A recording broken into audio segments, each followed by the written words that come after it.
Hoje nós iremos falar sobre evangelismo, trabalhando um pouco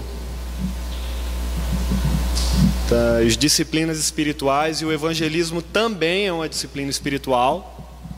E hoje nós vamos estudar um pouco sobre evangelismo, evangelizar, evangelho. A gente vai poder ver um pouco o que as Escrituras falam sobre essa grande comissão que foi compartilhada conosco, essa grande missão de falar sobre alguém tão precioso que mudou a história da humanidade, a história da vida de pessoas. Esse é o principal propósito. Quando falamos sobre o Evangelho, sobre evangelismo, começando no Velho Testamento e indo até o final do Novo Testamento, em toda a história nós vamos encontrar a pessoa de Cristo.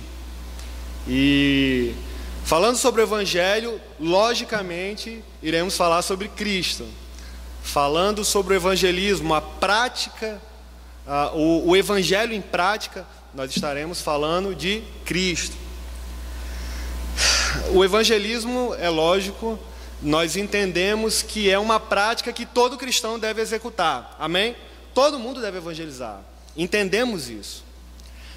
A questão é que, infelizmente, nem todos nós evangelizamos, infelizmente.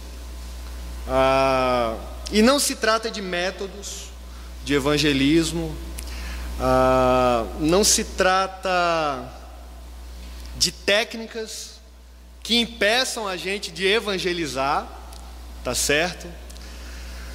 Todo cristão deve evangelizar, certo? Todos nós devemos evangelizar. Antes de fazer uma pergunta, que é o que é evangelismo, eu quero fazer outra primeiro. O que é o Evangelho? O Evangelho,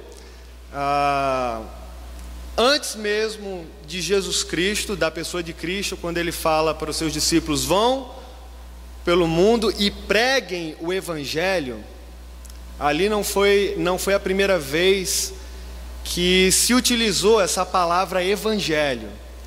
Na verdade, Jesus Cristo utilizou ela porque existia um contexto cultural que fazia com que todo mundo compreendesse o que ele estava querendo dizer, certo? A palavra evangelho era comumente utilizada nas guerras, por exemplo. Quando as nações saíam à guerra, os jovens deixavam suas famílias, até mesmo os pais de família, a esposa ficava em casa, os filhos ficavam aguardando notícias da guerra. E de repente passava um mês, 2 meses, semanas, e o rei enviava um mensageiro de volta à nação para trazer notícias sobre a guerra e sobre quem tinha morrido e quem não tinha morrido. Então as famílias aguardavam ansiosamente esse mensageiro. O ato de trazer o recado, tanto de vida ou de morte, se morreu ou continua vivo na guerra, esse ato de trazer a mensagem era chamado de evangelho. Ou seja, a pessoa que vinha trazer a mensagem, que tinha por interpretação também como o evangelho, esse ato, eles entendiam dessa forma, que o evangelho era boa notícia trazida pelo portador. Aí agora Jesus Cristo, ele está junto com os discípulos e ele está falando para as pessoas: vão pelo mundo e preguem o Evangelho. Vão pelo mundo e pregue a boa notícia. E qual é a boa notícia? Eu sou a boa notícia, eu sou o Evangelho. Eu quero que vocês falem para todo mundo, por onde vocês andarem, da boa notícia que sou eu. Fale da boa notícia que veio a essa terra e mudou completamente a história. Então, quando Jesus falou isso para os discípulos, eles entenderam na hora: Jesus Cristo é a boa notícia, e nós seremos aquele que leva a boa notícia a todas as pessoas. A boa mensagem sendo levada pelo portador, pelos discípulos, e não somente pelos discípulos, agora para nós também. Amém? Tudo bem, então se evangelho nós podemos entender que é a boa notícia trazida pelo portador, o que é evangelizar então? Evangelizar é justamente apresentar a Jesus Cristo a todos os pecadores, ou seja, é você falar daquele que é a maior e a melhor notícia que já ocorreu desde o início da criação da terra até os dias de hoje. Então, quando você fala para alguém sobre Jesus Cristo, você está falando o Evangelho, você está falando a melhor notícia que já pôde existir na história da humanidade.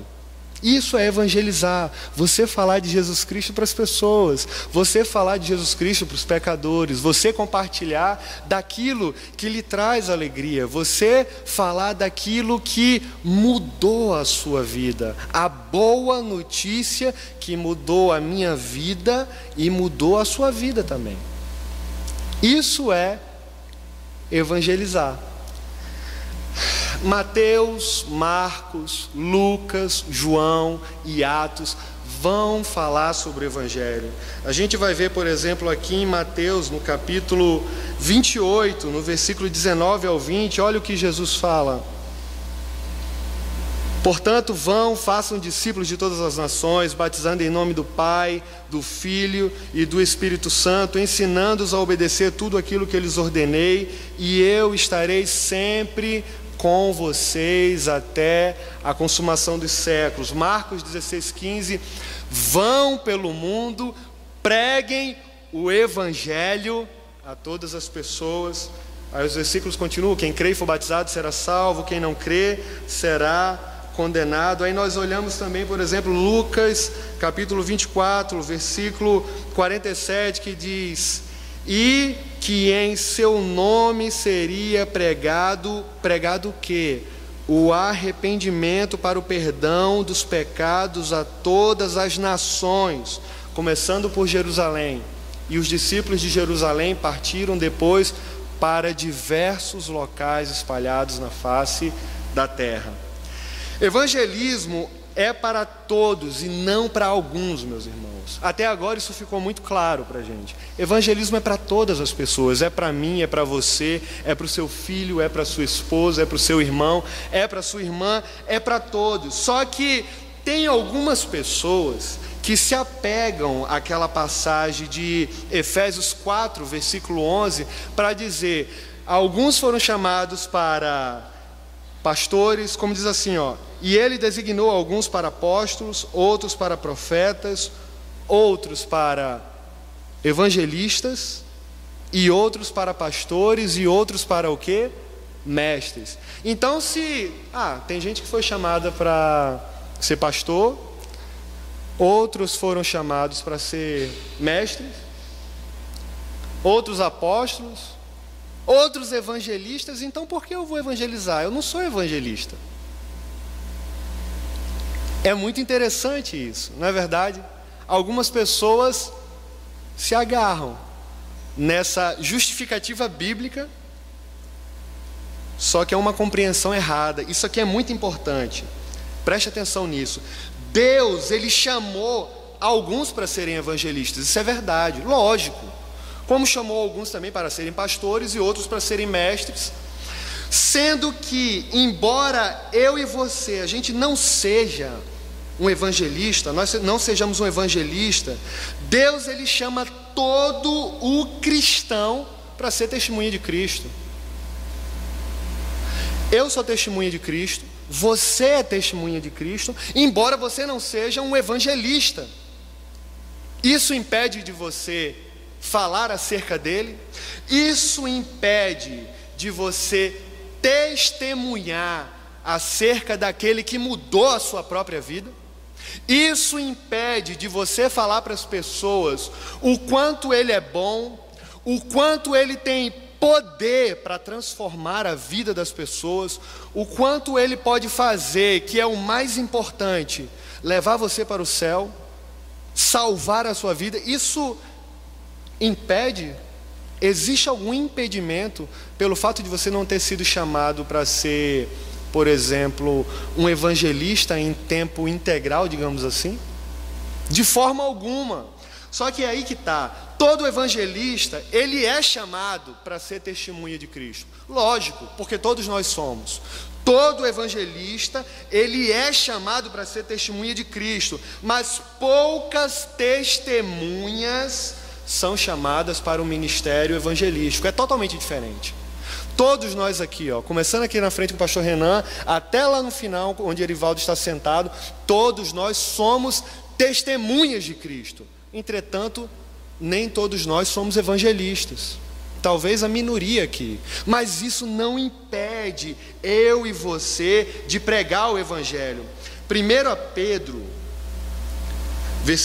capítulo 2, o versículo 9 vai falar assim, vocês, porém, são geração eleita, sacerdócio real, nação santa e povo exclusivo de Deus, para anunciar as grandezas daquele que os chamou das trevas para a maravilhosa luz. Eu vou repetir de novo e vou falar versículo partes por partes. Nós, vocês, porém, são geração eleita. Nós fomos eleitos por Deus. Fomos eleitos antes da fundação do mundo. Sacerdócio real. Somos uma nação santa. Um povo que é o quê? Exclusivo de Deus. Nós temos um dono, nós somos propriedade de Deus. Se somos propriedade de Deus, para qual propósito? Qual é o nosso propósito aqui na terra? Para anunciar as grandezas daquele que os chamou das trevas. Onde a gente estava quando nós não o conhecíamos? A gente estava no inferno. O que nós merecíamos de fato? O inferno. Qual era a nossa condenação? O inferno. E de onde ele nos tirou? Ele o que fez para anunciar as grandezas daquele que o chamou das trevas. Ele nos chama das trevas para o quê? Para a sua maravilhosa luz. Nós temos muita coisa para falar. Nós temos o privilégio de compartilhar como nós éramos, o que merecíamos de fato e o que Ele fez conosco. O Evangelho, ele é revestido de poder. O que nós falamos tem poder. Talvez quando você emita as palavras, você pode talvez não sentir nada. Talvez quando você fale acerca dele para as pessoas, quando você compartilha textos da Bíblia Sagrada, talvez o seu coração não fique fervilhando, como alguns irmãos pentecostais falam. Talvez você não sinta calafrios, talvez você não sinta nada. E você não é obrigado a sentir nada. E pode sentir também, mas sendo emocional ou não sendo emocional, o Evangelho ele é revestido de poder. Quando Jesus ele morre e ele ressuscita, lá no Evangelho de João, capítulo 20, ele aparece para os discípulos que estavam morrendo de medo, e ele fala assim: da mesma forma que o Pai está me enviou aqui para a terra, eu estou enviando vocês. Traduzindo isso, na mesma autoridade e no mesmo poder que Ele, o meu Pai, me enviou aqui para a terra, nessa mesma autoridade, nesse mesmo poder, eu também estou enviando vocês agora. Vão e preguem o Evangelho. Entendem isso? Entendem? Ele não fala se você sentir um calafrio ou se você estiver motivado ao ponto de sentir uma êxtase que vai lhe impulsionar a pregar o Evangelho. Não! Ele não está falando isso.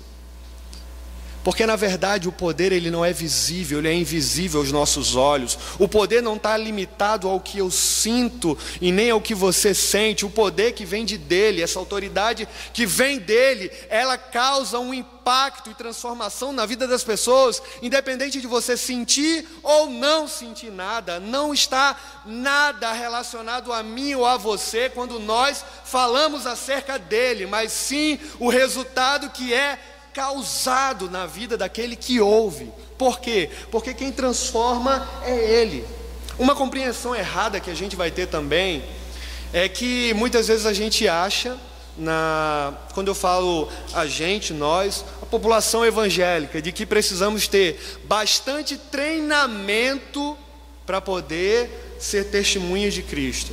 Nós precisamos ter bastante confiança. Preciso treinar bastante, preciso passar por seminários, eu preciso observar muito para depois poder compartilhar, para mim depois não cometer um erro aqui ou outro ali. Isso é um problema sério, porque talvez a gente fique esperando essa confiança chegar. Talvez você fique, eu preciso passar por um treinamento, eu não sei muita coisa, eu sou um bebê na fé, eu ainda não tenho maturidade cristã, eu ainda estou dando os primeiros passos, e às vezes o cara já tem 5, 6 anos de cristão e ainda está falando a mesma coisa, mas ele fica nesses questionamentos e se defendendo e justificando de certa forma. Isso é uma falácia. Independente de você ter um dia de convertido ou 10 dias de conversão, o fato é que quando eu e você fomos alcançados por Ele, automaticamente nós temos como privilégio e dever também, porque é uma obrigação nossa, porque nós entendemos que é uma obrigação compartilhar acerca daquele que transformou eu e você. Eu admiro meus irmãos assembleanos. Eu cresci num berço assembleano, porque minha mãe, meu pai já descansa no Senhor, mas meu pai era pastor assembleano, e uma coisa que eu preciso falar, que eu observei muito neles, e eu vejo até hoje, eles são alcançados pelo Evangelho, certo? No outro dia, ou na outra semana, se bobear, até menos que isso, eles já estão nas ruas pregando o Evangelho. Domingo à tarde, os irmãos saem para evangelizar no bairro, eles saem com a Bíblia debaixo do braço, com literatura na mão, e vai batendo de porta em porta. Eles não sabem o que falar, não sabem o que pregar, mas pelo menos o beabá, algum irmãozinho fala: olha, se você não sabe o que falar, diz que Jesus transforma, diz que Jesus liberta, diz que Jesus salva, diz que Jesus leva para o céu. Meus irmãos, um dia desse eu passei num sol de Torá, pensa num sol, aí estava lá o irmãozinho de terno e gravata, fazendo um culto ao ar livre. Primeira coisa que eu falei: misericórdia, meu Deus do céu, um sol desse. Primeira coisa que eu falei. E na mesma hora eu fui inquieto. Falei: Senhor, tem misericórdia. Eu falo, tem misericórdia de um cara, Senhor, um camarada desse, no sol desse pregando. O meu preconceito em achar que aquele irmão era um religioso, mesmo eu aponto um dedo e tem logo 4 voltando para mim. E o que você está fazendo? Por que você não está evangelizando lá então? E talvez alguns irmãos não saibam, mas a igreja que mais cresce no mundo é a Assembleia de Deus. A maior igreja evangélica do mundo qual é? A Assembleia de Deus. Falando assim parece até que eu estou virando a casaca, né, pastor Renan? Falando tanto da Assembleia de Deus, mas não é, meus irmãos, não é isso. Não se trata de... Essa também é de Deus, né? É uma Assembleia de Deus aqui, né? Estamos numa Assembleia de Deus, é verdade. Mas falando desse jeito, parece que eu estou defendendo com unhas e dentes os irmãos, e de fato estou nessa afirmativa. Por quê? Porque eles pregam o Evangelho, meus irmãos. Aí é um confronto para mim, porque eu não prego como eles, mas eles pregam. Questões doutrinárias, isso ou aquilo, não é o ponto. A questão é que pela graça e misericórdia do Senhor, eles estão pregando o Evangelho e pessoas estão sendo alcançadas.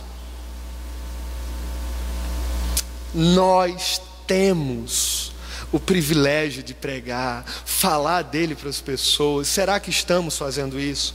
Será que estamos compartilhando, sendo testemunhas de Cristo?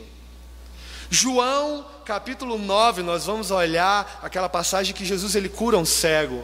Depois que aquele cego é curado, ele sai falando para as pessoas o que Jesus fez com ele. E ele é questionado, os fariseus vão ao encontro dele, aqueles mestres da lei, e ele só diz uma coisa: eu só sei de uma coisa, eu era cego e agora eu posso ver. E foi Ele que fez isso, foi Jesus que fez isso. O que você tem testemunhado acerca do que Ele fez na sua vida? Qual é o testemunho diário que eu e você estamos fazendo acerca das boas novas que dia após dia Ele tem feito na minha vida e na sua vida? Ou falando dessa forma tão impetuosa sobre o Evangelho, vem na nossa memória somente o dia que nós fomos alcançados por Ele. Será? Será que na sua memória agora, passando um filme agora, abra sua mente e o que tem passado, o que você tem vivido durante essa semana, durante os últimos meses, quais confrontos, quais lutas talvez, o que você tem vivido? Eu não sei, Deus sabe. Quantas vezes você tem murmurado e quantas vezes você tem tido um coração grato pelo que Deus tem feito ou pelo que Deus não tem feito? Não é verdade? Faça uma análise, meu irmão.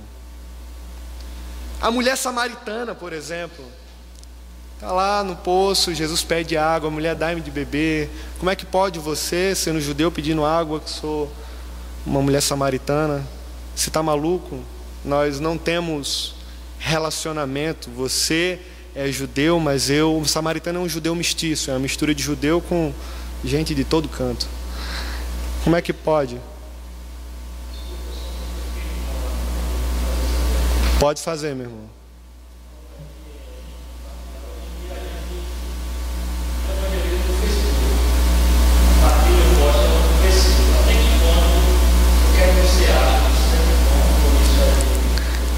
Rapaz, até que ponto isso é evangelismo e isso não é evangelismo?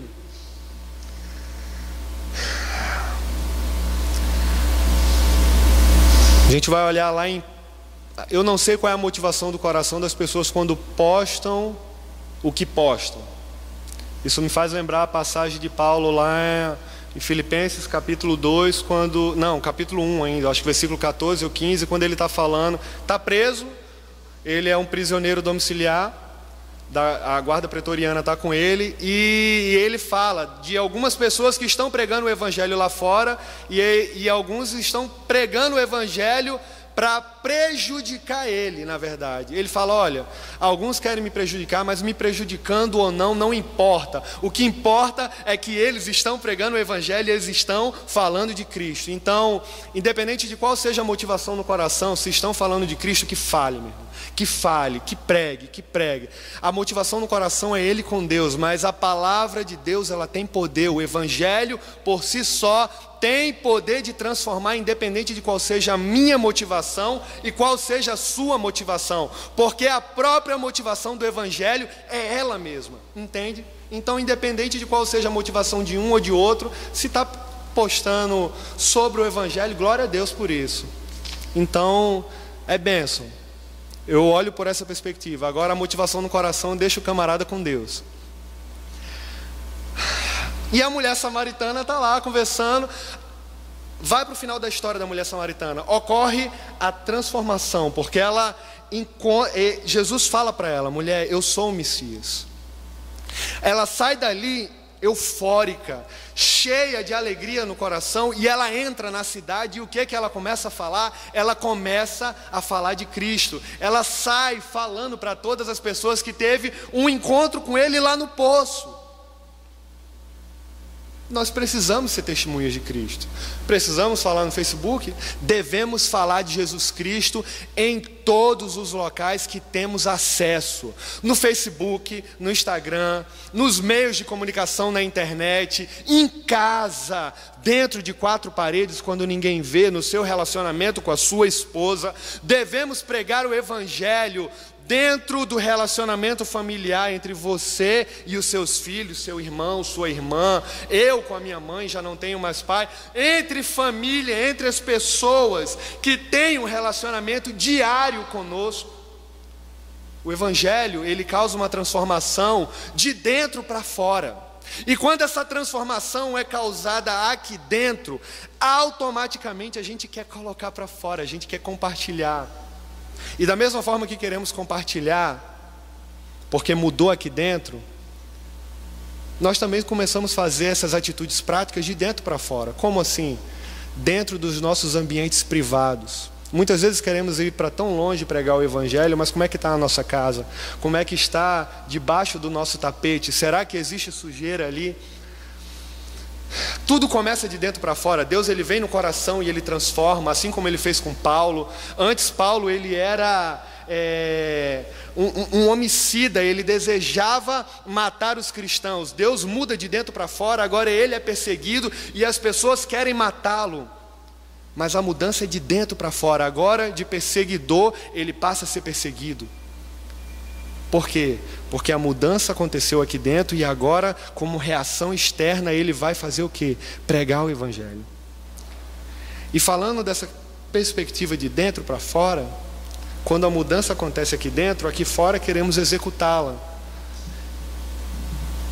Então, se nós queremos executá-la aqui fora, então por que não começar dentro dos nossos ambientes mais próximos, dentro da nossa casa, dentro do nosso trabalho, dentro do nosso ambiente de estudo entre os nossos amigos? Comece em ambientes simples, sem querer dificultar o que é simples. Amém? Existe um outro problema com relação, eu diria problema mesmo, com relação à dificuldade que muitos irmãos têm de pregar o Evangelho, que muitos irmãos veem muita seriedade em pregar o Evangelho, em ser testemunha de Cristo, em evangelizar. Por quê? Porque eles levam por uma perspectiva muito séria. Não era para ser assim, mas muitos irmãos fazem isso. E o que acontece? Eles evitam ser testemunha de Cristo, evitam evangelizar, porque eles não se sentem preparados para compartilhar sobre aquele que transformou a sua vida, porque eles acham que não tem base teológica, porque eles acham que se forem compartilhar, alguma coisa vai sair errada, e às vezes eles tentam, com todos esses bloqueios que eles mesmos, nós, vamos dizer assim, muitas vezes levantamos, não queremos, mas de repente quando nós vamos, às vezes acontece algum problema e ocorre o quê? Uma frustração. E por ocorrer essa frustração, ele se fecha e fala: eu não estou preparado para evangelizar. Porque as pessoas têm essa impressão como resultado. É aí que está o problema.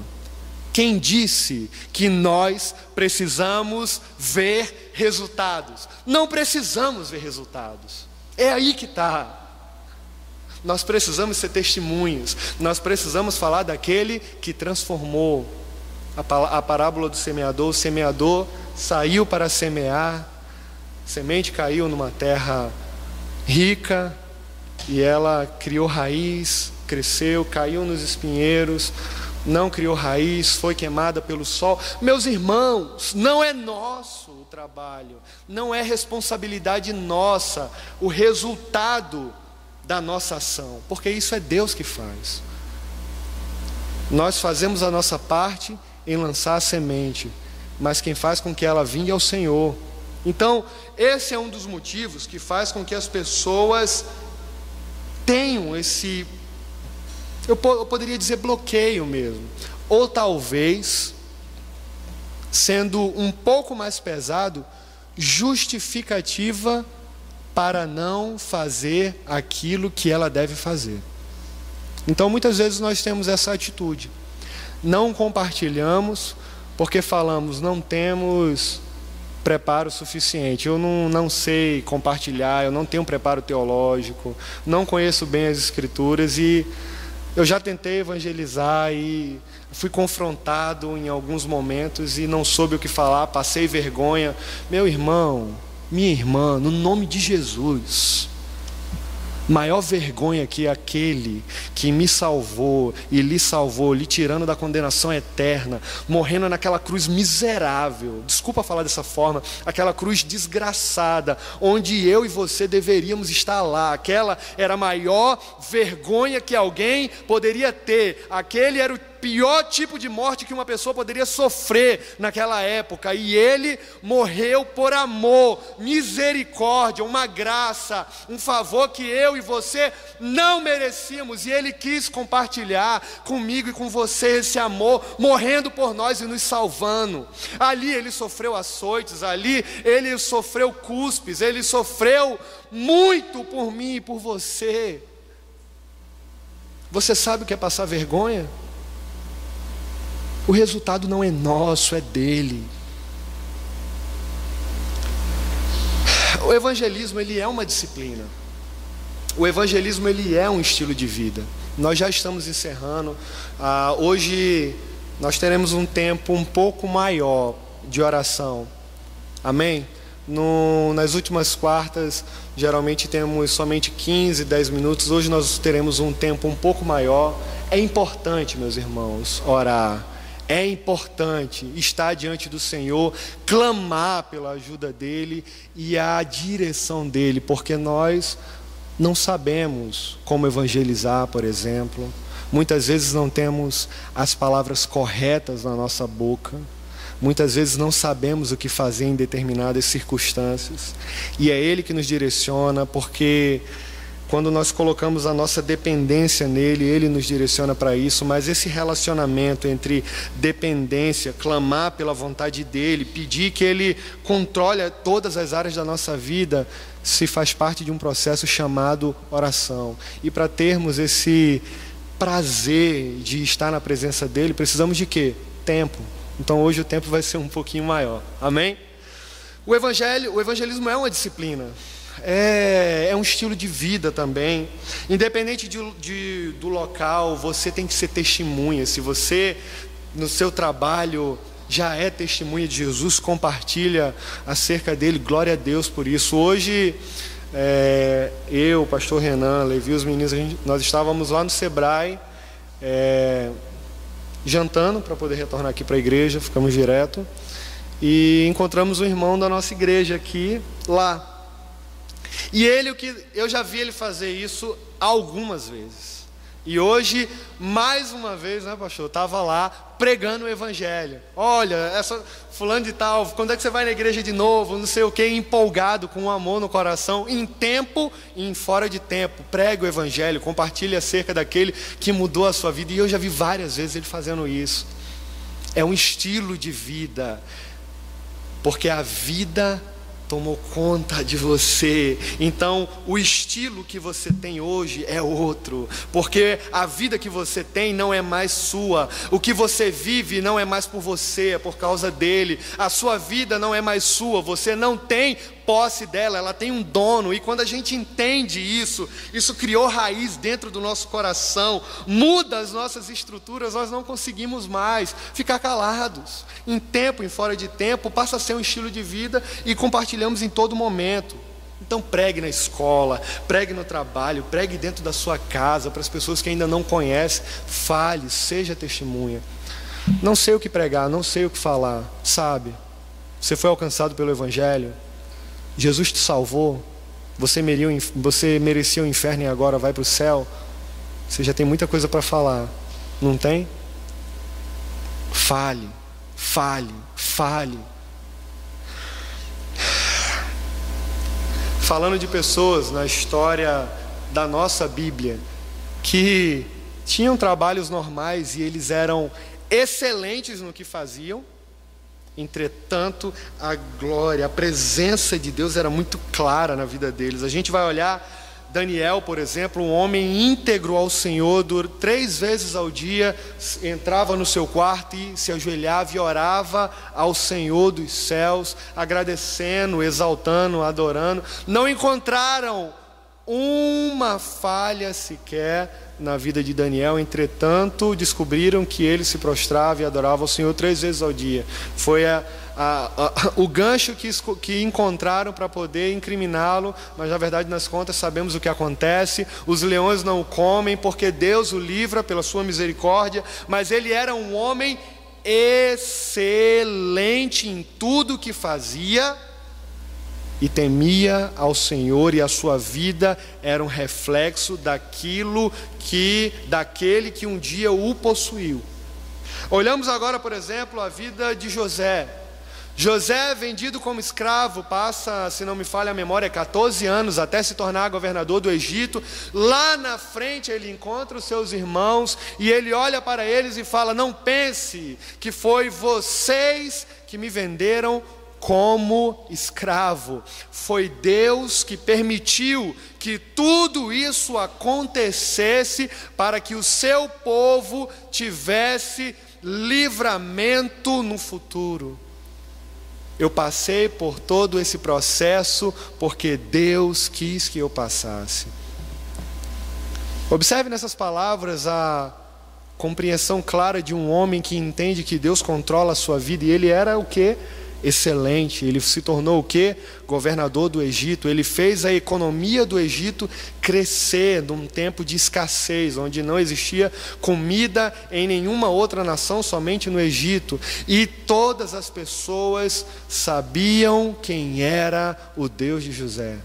Olhamos para Naamã, por exemplo. Ele era general de guerra da Síria e ele vai ao encontro de Eliseu. Sabemos que na história ele era orgulhoso, deixa de ser orgulhoso nesse processo onde Deus o cura da lepra, e nesse processo onde ele era leproso e deixa de ser leproso, não foi somente a lepra física que saiu dele, mas a lepra que existia no seu coração. O seu coração é transformado e ele agora reconhece que só existe um Deus, o Deus de Israel, e agora ele volta para a Síria. E ele agora, olha as palavras desse homem quando ele fala para Eliseu: meu senhor, permita-me que eu leve 2 mulas de terra para a Síria, levar essa terra. Com outras palavras, quando ele chegasse lá na Síria, todo o pessoal da Síria, de Damasco, eles veriam que Naamã estava curado e ele estava trazendo terra, e essa terra, com outras palavras, dizia que um Deus poderoso fez algo na vida de Naamã, porque eles entendiam que quando alguém pegava a terra de um local e levava para a sua terra, é porque o Deus daquela terra era alguém muito poderoso. E ele está levando agora, curado da sua lepra, terra, e todas as pessoas olham: o que aconteceu com Naamã? Ele está curado da lepra. De onde ele está trazendo essa terra? Ele está trazendo essa terra de Israel. O Deus de Israel curou Naamã.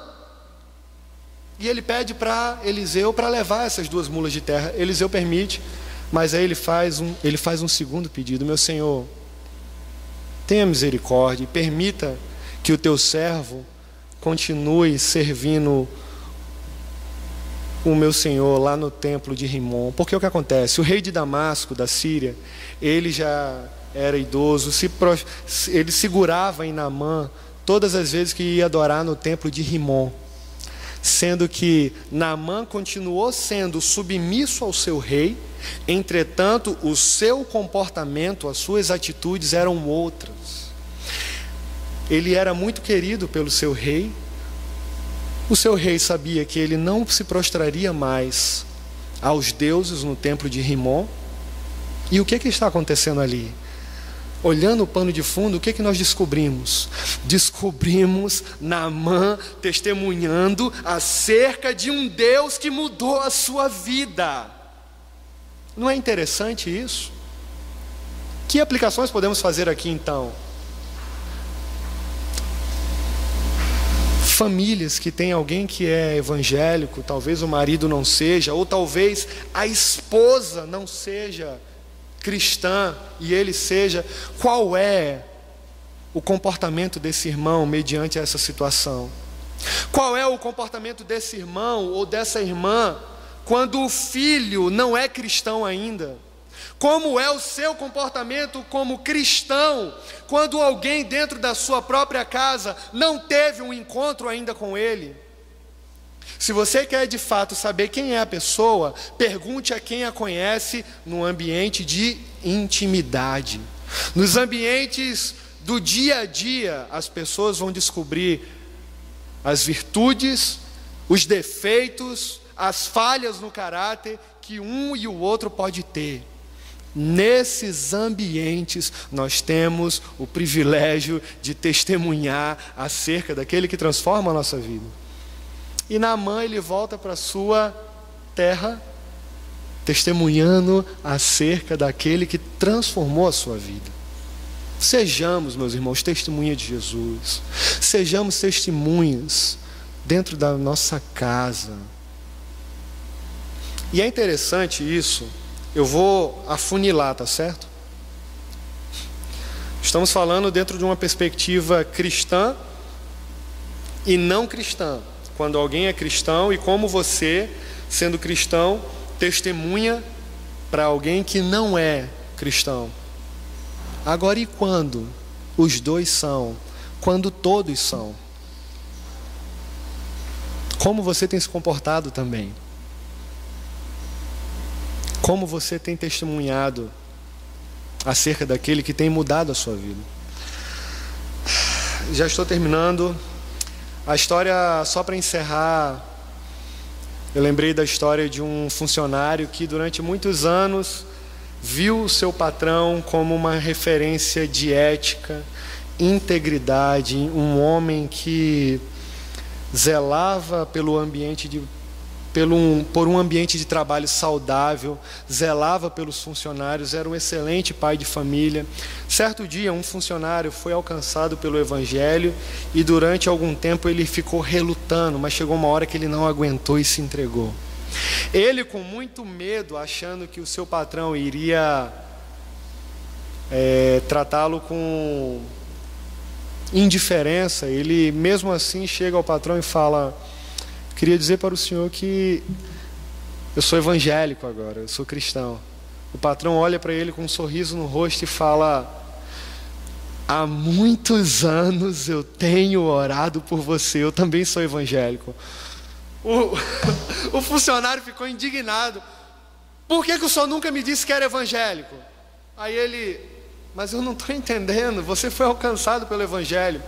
Durante muitos anos eu evitei ser evangélico, porque eu olhava para a sua vida, eu via excelência em tudo que você faz. Eu vejo você como um pai de família excelente, um excelente marido, um excelente patrão. Tudo que você faz, você se dá bem, você é uma boa pessoa. E eu falava para mim mesmo: eu também posso ser igual a ele, sem ser cristão. O patrão nunca tinha falado o Evangelho para ele, tinha vivido o Evangelho, mas nunca tinha falado. É muito importante, meus irmãos, a gente pregar o Evangelho. É muito importante nós abrirmos a nossa boca. 1 Coríntios 1:21 vai falar: agradou a Deus salvar aqueles que creem por meio do quê? Da loucura da pregação do Evangelho. Nós precisamos pregar o Evangelho, nós precisamos testemunhar o Evangelho. Existe o seu papel, aquela frase, quando ela é aplicada, que diz: prega o Evangelho, se preciso utilize palavras. Mas não foi isso que Jesus ensinou para nós. Pregar o Evangelho e se precisa utilizar palavras, meu irmão, quando você é alcançado pelo Evangelho, naturalmente a sua vida vai frutificar e ela vai causar esse reflexo e as pessoas vão perceber, porque a sua vida ela está cheia de Cristo. Jesus falou: vão pelo mundo e preguem o Evangelho. Vão e preguem, falem, no nome de Jesus. Que eu e você possamos sair daqui hoje entendendo isso. Nós precisamos abrir a boca e falar daquele que transforma, como diz os nossos irmãozinhos, batiza, transforma, leva para o céu. Amém?